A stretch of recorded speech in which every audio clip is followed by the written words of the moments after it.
On est à 20 personnes, on va pouvoir démarrer. Merci déjà à toutes et tous d'être présents pour ce webinaire dédié à l'application des gardiens et à son déversement dans votre ERP. Avant de rentrer dans le vif du sujet, je vous propose qu'on fasse un rapide tour de table pour se présenter. Et donc, je te laisse la parole, Thomas. Ouais, enchanté à tous. Donc moi, Thomas Martin, chez Sowell, l'API des gardiens, je m'occupe de la relation avec les partenaires bailleurs. Donc l'idée, c'est de les accompagner dans la mise en place de tests et dans le suivi au long terme de leur utilisation de l'application. Je me présente, Célestin Andréis, je suis le cofondateur de l'agence conseil en développement RPA Autocomplete. Donc nous, notre mission au quotidien, c'est de vous faciliter votre quotidien en automatisant tous vos processus métiers dès lors où ils vont être chronophages, répétitifs et à faible valeur ajoutée. Et puis aussi de jouer le rôle de connecteur et d'interopérabilité dès lors où il n'y a pas de moyen de communication entre vos applications tierces et votre ERP. Donc, malheureusement, Olivier Guerrero, qui représente la société AB Habitat, a eu un empêchement de dernière minute. Donc, vous pourrez le solliciter le cas échéant si jamais vous êtes intéressé pour avoir un retour d'expérience de vive voix. En tout cas, il tenait à s'excuser pour ce désengagement, malheureusement, de dernière minute. Mais du coup, Thomas va vous représenter un petit peu le contexte de ce projet et c'est son fondement. Je te laisse du coup la parole. Ouais, avec plaisir. Eh bien, en effet, AB Habitat, du coup, un bailleur qu'on connaît très bien, qui est né dans la même commune que nous, sur Beson, en région parisienne.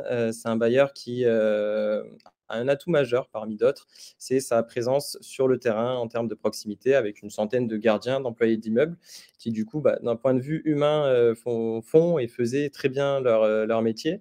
Avec en revanche un point de friction sur le traitement de la demande qu'ils pouvaient justement constater. Parce qu'être sur le terrain, c'est bien, mais si finalement, lorsqu'on constate une anomalie, on a du mal à la remonter en interne et à la traiter, à la suivre, ben, ce n'était pas toujours le plus confortable à la fois pour eux et pour les locataires, parce que ça engendrait des délais de prise en charge qui étaient relativement longs, des utilisateurs sur le terrain qui manquaient de visibilité sur le traitement des sollicitations qu'ils avaient pu créer, et une coordination complexe, du coup, parce que depuis tout à l'heure, on parle des gardiens, des employés d'immeubles, mais derrière, il y a aussi des personnels plus administratifs, techniques, qui vont être inclus dans la gestion des sollicitations. Et donc, si on est sur différentes réalités, on a du mal à correctement communiquer. Donc, de ce constat-là, on s'est dit, on va amorcer ensemble ce projet. Donc, nous, en tant qu'application des gardiens, côté Sowell, l'idée, c'était de mettre à disposition un outil très simple pour les utilisateurs sur le terrain afin de créer de l'information, créer des réclamations et notifier en fait en temps réel de chaque anomalie qui est constatée. Et ceci va s'inscrire dans une refonte plus globale de la gestion des processus des sollicitations, avec notamment l'intégration dans le RP. Donc ça, c'est toute la magie que pourra vous présenter Célestin sur la suite. Est-ce que tu peux rapidement présenter un petit peu les spécificités et le champ d'action de l'application du coup Sowell? Ouais, nous, côté Sowell, on est, comme on le dit, hein, l'application pensée par et pour les gardiens. Notre cœur de métier, c'est vraiment de générer de l'information sur le terrain. Donc, en fait, en quelques clics, aller pouvoir indiquer qu'on a un signalement technique à tel endroit, une panne d'électricité, une fuite d'eau, une poignée cassée, peu importe, tout ce qui est relatif en fait à la gestion technique du patrimoine. On va également pouvoir imaginer générer tout un tas de réclamations qui vont aller sur des incivilités, sur les enlèvements de véhicules, etc. Donc en inopiné toujours, et également de manière un peu plus structurelle, un peu plus récurrente sur des contrôles sécurité, par exemple, sécurité incendie, ascenseur, aire de jeu, qui est un enjeu majeur pour le métier de bailleur social, et les évaluations prestataires également, parce que c'est un poste important au niveau de la satisfaction des locataires. On paye des prestations pour qu'elles soient faites sur le terrain, et donc avec une application, c'est intéressant si on peut évaluer la qualité de cette prestation. Merci. Est-ce que tu peux revenir un petit peu sur le contexte et en fait sur la mise en œuvre opérationnelle de ce projet avec AB Habitat? Complètement, complètement parce qu'on l'a dit, Sowell, c'est un peu comme la boîte à outils du gardien avec plusieurs outils à l'intérieur. Et là, celui qui était prioritaire chez AB Habitat, c'était les signalements techniques. Donc, créer des réclamations, des sollicitations sur le terrain. Pour ceci, on va devoir paramétrer l'application pour qu'elle embarque tout le patrimoine d'AB Habitat, les différents utilisateurs, gardiens, employés d'immeubles et autres, responsables de secteur par exemple, et la sectorisation de ces utilisateurs sur leur secteur, les natures de réclamations qui vont devoir être créées. Donc vraiment, l'idée, c'est de paramétrer l'outil pour qu'il puisse parler le même langage que les équipes d'AB Habitat, parler le même langage aussi que l'ERP, puisque derrière, si on va vouloir s'y connecter, c'est bien d'être sur la même longueur d'onde. Et donc, une fois que ce prérequis technique, on va dire, a été consolidé, l'idée, c'est aussi de venir accompagner l'utilisateur parce qu'il y a toute une prise en main plus humaine, on va dire, à accompagner. Et donc là, c'est ce qu'on a pu faire justement avec Olivier Guerrero. Vous le verrez pas en webcam, mais au moins en tout petit sur cette photo, où on avait rassemblé toutes les équipes sur une journée complète. Donc la centaine de gardiens, on les a vus sur plusieurs groupes, plusieurs sessions pour tester ensemble l'application, être certain qu'ils l'aient bien sur leur smartphone, qu'ils arrivent à créer des réclamations, au moins en théorie. Et comme ça, après, derrière, sur la pratique, sur le terrain, on est certain que cette toute première brique du process qu'on est en train de voir, elle soit réussie. Ok, merci beaucoup Thomas. Et donc l'idée et vraiment l'enjeu, c'était de pouvoir interconnecter du coup cette application à l'ERP pour qu'il y ait des informations qui soient identiques. Et pour ce faire, on s'est appuyé sur la technologie RPA. Donc RPA, c'est un acronyme un petit peu barbare pour dire Robotic Process Automation. Donc là, en fait, l'enjeu, ça va être de mettre en place un assistant numérique qui va exécuter automatiquement tout ou une partie des tâches d'un processus métier. Donc, en gros, il va tout simplement, ce script d'automatisation, reproduire les actions d'un opérateur tel qu'on le faisait en agence de proximité jusqu'à présent. Le champ d'action de l'RPA, il est extrêmement varié. On peut l'utiliser sur plusieurs items. Le premier pour se connecter, naviguer et saisir des informations diverses et variées dans tout votre applicatif SI. Mais on peut également le mobiliser pour extraire de la donnée sur le web, saisir des formulaires sur des sites gouvernementaux, l'utiliser également plus pour une fonction d'archivage, de tri ou de déplacement et de renommage de fichiers, ou encore pour lire de la documentation, par exemple en GED, via un outil d'OCR qui mobilise la technologie d'intelligence artificielle. Mais vraiment, le cœur de ce projet-là, c'était d'utiliser la RPA comme connecteur, comme facilitateur entre l'application tierce Sowell et l'ERP du coup d'AB Habitat. Donc, ce qu'on a fait sur ce projet-là, c'est qu'on a découpé et on a ventilé en 2 lots. Le premier lot, en fait, avait pour mission d'éprouver la solution avec uniquement le flux montant de Sowell vers l'ERP. Donc, comment ça se passe concrètement? Le gardien d'immeuble va créer la sollicitation dans l'application Sowell. Dès lors, ça fait un mode de réveil en fait, pour le robot qui va donc du coup interroger l'API de Sowell et va venir extraire la sollicitation, la consolider tout simplement dans un fichier Excel pour faciliter sa réintégration dans l'ERP. Et puis après, derrière, l'intégrer de manière totalement transparente, telle qu'un humain le ferait, mais beaucoup plus rapidement et de manière la plus fiable possible, allant de la phase de création, d'enregistrement et d'affectation de la sollicitation. Et puis, on a ajouté une brique supplémentaire qui est la notification du locataire de la bonne prise en compte de sa sollicitation en utilisant son canal préférentiel. Donc, en fait, le robot avait une règle de gestion qui lui permettait de savoir si le locataire avait un numéro de portable, de pouvoir lui envoyer directement un SMS. S'il n'y avait pas de numéro de portable, il regardait si une adresse mail était présente et à ce moment-là, lui envoyait un email. Et si les 2 conditions n'étaient pas réunies, à ce moment-là, il prévenait automatiquement l'agence de proximité qui prenait le relais. Donc ça, c'est un processus qu'on a pu implémenter très rapidement. Et l'idée, c'était d'aller encore plus loin avec la livraison d'un lot 2 pour permettre aussi de connaître l'avancée et le statut de la sollicitation, mais également de pouvoir avoir le flux retour et donc partir des sollicitations qui avaient été enregistrées dans l'ERP et les déverser dans l'applicatif Sowell, et après même d'aller plus loin avec la possibilité d'intégrer les BT en faisant le chemin ERP vers Sowell avec la livraison de Solo numéro 2. Pour que ça soit encore plus projectif pour vous, on vous propose une petite vidéo sur Solo numéro 1 qui va vous permettre de comprendre un petit peu la manière dont on opère. Donc là, en fait, c'est ni plus ni moins la reconsolidation de la donnée suite à l'appel API Sowell. Donc, on retrouve l'ID unique, la date de création de la sollicitation, le degré de criticité, l'ID du gardien d'immeuble qui nous permet de pouvoir après, derrière, assurer le suivi, l'ID de nature sur le type de problématique et de sollicitation, le volet de description, et puis après tout le mapping qui nous permet de pouvoir localiser avec précision soit le bâtiment ou soit le logement en question.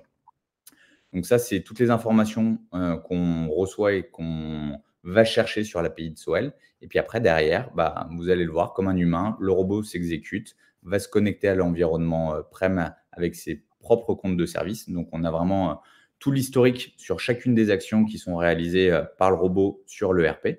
Il va aller dans le module exploitation réclamation. Et puis là, il va commencer à déverser en faisant des tableaux de correspondance entre les éléments récupérés dans l'API et les attentes et les champs obligatoires dans l'ERP. Donc là, on voit le canal de sollicitation, l'ID de l'agent, la typologie, la nature, le champ descriptif. Là, il va le faire matcher avec le locataire. Et il va enregistrer la sollicitation et il va pouvoir passer à la suivante. Donc là, on peut travailler vraiment en temps réel, ou après, derrière, on peut faire des synchronisations en fonction de plages horaires que vous définissez. C'est un petit peu à la carte et en fonction aussi, vous, de vos besoins. Peut-être que, du coup, Thomas, tu peux faire un rapide focus sur le retour d'expérience d'AB Habitat et sur la mise en œuvre et qu'est-ce que ça a pu apporter à Olivier Guerrero et ses équipes. Eh bien, on va faire ce retour d'expérience. Juste avant, je vais répondre à la question d'un invité qui est pertinente, qui demande si les réclamations qui, elles, sont créées dans l'ERP peuvent venir se déverser dans l'application mobile. Le cas d'usage qui est donné, c'est le service client ou le centre de relations locataire qui reçoit un appel, qui va du coup, sur son PC, sur l'ERP, créer une sollicitation. En effet, je vous rejoins là-dessus, c'est tout à fait pertinent que le gardien sur le terrain il puisse voir ça sur le mobile. Et c'est effectivement quelque chose qu'on traite de la même manière avec Célestin pour redescendre tout ça et que sur le terrain, l'information elle soit bien temps réel et que lorsqu'un gardien est interpellé par un locataire, en un coup d'œil, il puisse vraiment voir tout l'historique de ses sollicitations et vraiment retrouver son rôle de gardien, d'interlocuteur privilégié. Merci pour cette parenthèse extrêmement éclairante. Je te laisse poursuivre du coup sur en gros la mise en œuvre et les bénéfices associés. Et puis après, Alors, on fera peut-être un petit jeu de questions-réponses en fonction de votre feeling et puis de toute question éventuelle. sur le retour d'expérience, du coup, qui a en effet été communiqué par Olivier et qui a été constaté chez AB Habitat, c'est un premier élément, c'est qu'on a eu une significative hausse du nombre de signalements créés. Pour être très concret, en 2023, on a fait 38% de signalements en plus qu'en 2022. Ça ne veut pas forcément dire qu'il y a plus de problèmes sur le terrain, mais simplement que on va beaucoup mieux tracer ce qui se passe sur le terrain. Donc il y a deux raisons qui expliquent ça de ce qu'on a perçu avec Olivier. C'est la première, l'attrait de la nouveauté. Alors ça, c'est valable, nous, de notre côté Sowell, en tout cas, on le constate sur tout projet, peu importe le connecteur, peu importe le contexte. En effet, on a un nouvel outil entre les mains, donc les personnes vont forcément de suite adhérer et ça va stimuler la création des sollicitations. Et la seconde chose, c'est que le fait que l'application soit simple, on en parlera tout à l'heure, mais le fait qu'en quelques clics, on puisse créer une sollicitation, ça va être là aussi beaucoup plus encourageant que si il faut ouvrir une plateforme qui demande plusieurs longues minutes et qui, du coup, peuvent en décourager certains. Donc ça, c'est le premier sujet. Ce qui va se faire en parallèle aussi, c'est qu'on va avoir une baisse significative du nombre de signalements qui est créé en agence. Donc finalement, c'est ce qu'on disait aussi tout à l'heure, le gardien retrouve un petit peu son rôle d'interlocuteur privilégié auprès des locataires, où en fait, il va vraiment redevenir le canal d'entrée des différentes sollicitations. Et ça va éviter parfois d'avoir une perte d'information entre le gardien qui l'a dit à un interlocuteur, qui va le remonter à l'agence, etc. Puis ensuite, qui va en réinformer le gardien. Finalement, on ne sait plus vraiment où est-ce qu'on en était et qu'est-ce que c'était. Donc là, au moins, on retrouve son rôle majeur. Ensuite, on va avoir des signalements qui seront du coup répertoriés qui ne l'étaient pas avant. Donc ça, c'est ce qu'on disait tout à l'heure par rapport à la hausse du nombre de signalements et un processus qui est sécurisé, qui est fiabilisé. Donc, du Donc, coup, en fait, la livraison de ce lot 1 et de ce lot 2, ça ouvre en fait tout le champ des possibles et notamment à des évolutions potentielles qui peuvent aller jusqu'à générer des connecteurs avec, par exemple, leur plateforme d'astreinte ou certains prestataires de services, ou même le coupler avec l'espace locataire. Et après, on peut même imaginer d'élargir l'utilisation finalement de l'outil à d'autres besoins, notamment sur tout ce qui est partie sinistre ou demande administrative. D'un point de vue purement chiffré, même si Thomas l'a rapidement évoqué, sur 2024, on est sur un trend de 6500 nombre de sollicitations par an. Donc, peu ou prou, on est à peu près à la moitié par rapport au parc patrimonial d'AB Habitat. Avant le RPA, en gros, le temps de traitement des sollicitations par jour, ça représentait environ 1h30. Donc, en grosso modo, on est environ sur un temps d'intégration de 5 minutes par sollicitation. Et après usage du robot, on est à peine 20 minutes de temps d'exécution. Donc, on tombe sous la barre symbolique de la minute par traitement, par sollicitation. Donc, en grosso modo, sur un an, on est à peu près à 300 heures de gain de temps côté habitat. Et donc, ce qui permet tout de suite d'obtenir un ROI et du coup d'avoir une vitrine pour la suite des projets et aller chercher notamment du budget.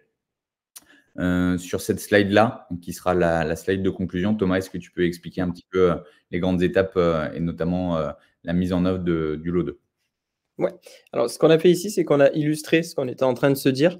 Donc, les 3 écrans que vous voyez, c'est l'application en Sowell, en fait, ouverte sur un téléphone mobile. Donc, dans le premier exemple que va lancer Célestin, on est sur la partie historique de l'utilisateur qui va simplement voir créer dans son historique un nouveau signalement. Donc, ça répond typiquement au cas d'usage qui a été posé tout à l'heure en question. Un signalement, une sollicitation est créée dans l'ERP, ici dans Prem, et elle est déversée dans l'historique du gardien sur son téléphone. Sur la Deuxième suivante. cas d'usage, ouais, deuxième cas d'usage, donc un signalement qui a déjà été créé, qui est sur le terrain ou sur l'ERP, peu importe. On va le retrouver dans son historique. On va avoir une vie sur ce signalement, notamment par exemple une création de bon de travaux, bon de commande. Eh bien, on va voir ce bon de commande arriver de manière en termes de message ici avec une photo bien précise qu'on va pouvoir ouvrir et consulter sur le terrain. Et le dernier cas ici, ça va être le changement de statut, puisque chaque signalement, chaque sollicitation va être d'abord en attente, puis elle va passer en cours de traitement, puis elle va être terminée. Et donc, c'est ce que Célestin entoure magnifiquement ici sur la droite de l'écran. Voilà, donc on parlait de temps réel, c'est cette possibilité-là qu'offre la RPA avec cet échange de flux d'informations. En tout cas, n'hésitez pas si vous avez la moindre question. On est maintenant à votre écoute pour pouvoir échanger sur vos problématiques et vos projets respectifs. Merci en tout cas pour votre attention et à très vite. Est-ce qu'on a des questions, Thomas? Alors, on a un remerciement. Merci à vous également pour la participation. Pas d'autres questions pour l'instant. Alors, je vous laisse les poser si besoin. Il y a le chat à votre dispo. Et sinon, on va souhaiter un bon appétit à ceux qui nous quittent. Bonne journée également. Merci également, bonne journée. N'hésitez pas pour ceux qui restent, si vous avez besoin d'éclaircissement ou autre, à nous solliciter.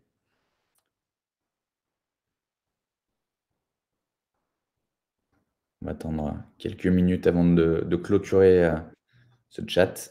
Merci à vous, Fabrice. N'hésitez pas à nous recontacter pour échanger de vive voix si besoin est. On se voit prochainement de toute manière avec Fabrice.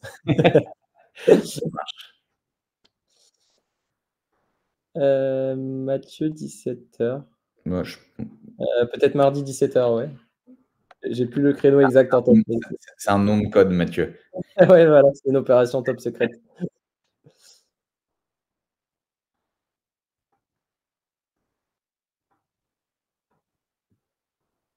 Bon, je pense qu'on va pouvoir clôturer la session. Parce que je vois que.